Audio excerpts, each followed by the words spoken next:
భక్తిగా జీవించడం అంటే ప్రార్థన చేసుకోవడం, వాక్యం చదవడం ఇవి మాత్రమే కాదు, మన పొరుగు వారికి సహాయం చేయడం కూడా భక్తిలో ఒక భాగమే. అదే నిజమైన భక్తి అని దేవుని వాక్యం కూడా చెప్తుంది. యెషయా గ్రంథం 1:17 కీడు చేయుట మానుడి, మేలు చేయ నేర్చుకునుడి, న్యాయము జాగ్రత్తగా విచారించుడి, హింసించబడు వారిని విడిపించుడి, తండ్రి లేని వానికి న్యాయము తీర్చుడి, విధవరాలి పక్షముగా వాదించుడి. మేలు చేయడం నేర్చుకోవాలి. మేలు చేయడం ఎరిక కూడా చేయకపోతే అది పాపంగా ఎంచబడుతుంది దేవుని వాక్యం చెప్తుంది. కాబట్టి నేర్చుకోవడంలో మొదటిగా మనం నేర్చుకోవాల్సింది మన పొరుగు వారికి మేలు చేయడం నేర్చుకోవాలి.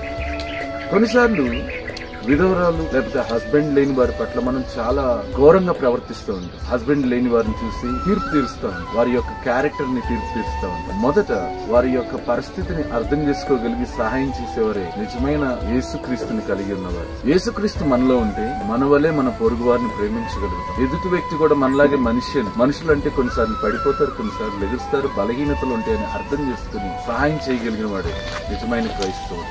మేలు చేయటం నేర్చుకుని దైవాశీర్వాదం పొందుదాం. God bless you.